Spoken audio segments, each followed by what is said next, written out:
Bordeaux may well lay claim to being the king of red wines. The wines of Bordeaux are some of the most famous, prestigious, and sought-after wines in the world.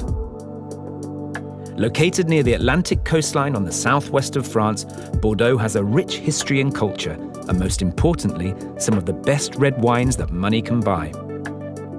The wine-growing regions of Bordeaux cover a vast area with over 120,000 hectares, which is more than the entire area of planted vineyards in South Africa. The region is home to a number of the most famous appellations in wine, such as Pauillac, Pomerol, Saint-Emilion, and Sauternes. Bordeaux's climate and soil are suited to the production of both red and white grape varieties, yet around 90% of Bordeaux's production is red wine, often referred to as claret. My understanding is that 90% of Bordeaux is planted in red varietals. Why is that? More traditionally, I suppose. The Bordeaux tradition is to have the claret and the red wine tradition.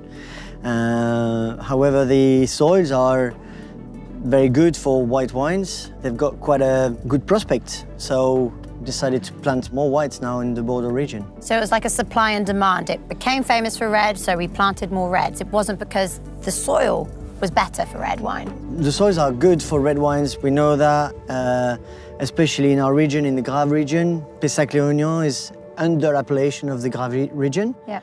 Guns and gravel, little limestone. So all this is traditionally good soils for the reds, but the soils are also good for the white wines.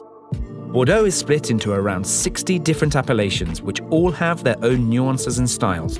One of the key distinguishing points of the region is the Gironde estuary, which splits Bordeaux into two distinct areas, the left bank and the right bank.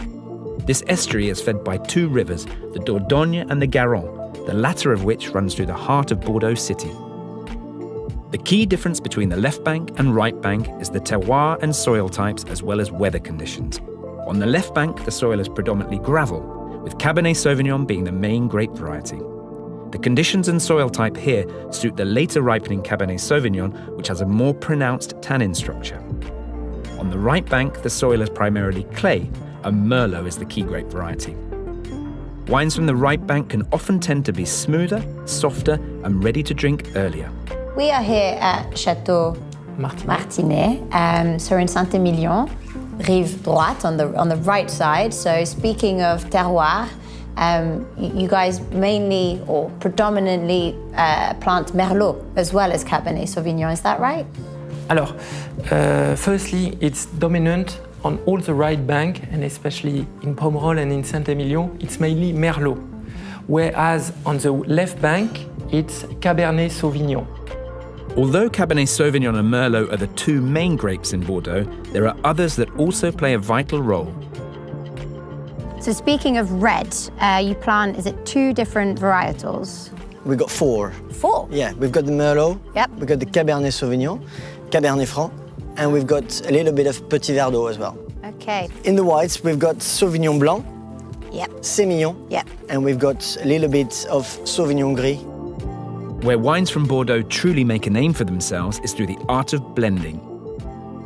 Unlike Burgundy, where wines are almost always produced from one grape variety, Bordeaux wines are usually a blend of multiple grapes.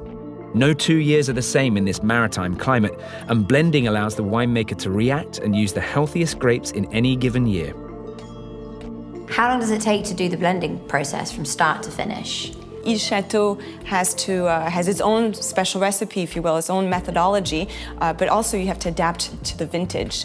But theoretically, in our case, I can only really speak to our case, between the harvest, when you're the first lot that you're vinifying, the first fermentation process where you're tasting regularly, and then each week you're adding more and more lots, all the way to a blend, we're going to be looking at six months, but you could be even blending up into the bottling process. So that's 18 months for us. So it really depends on the situation, what the harvest is giving us that year. We have to be able to adapt.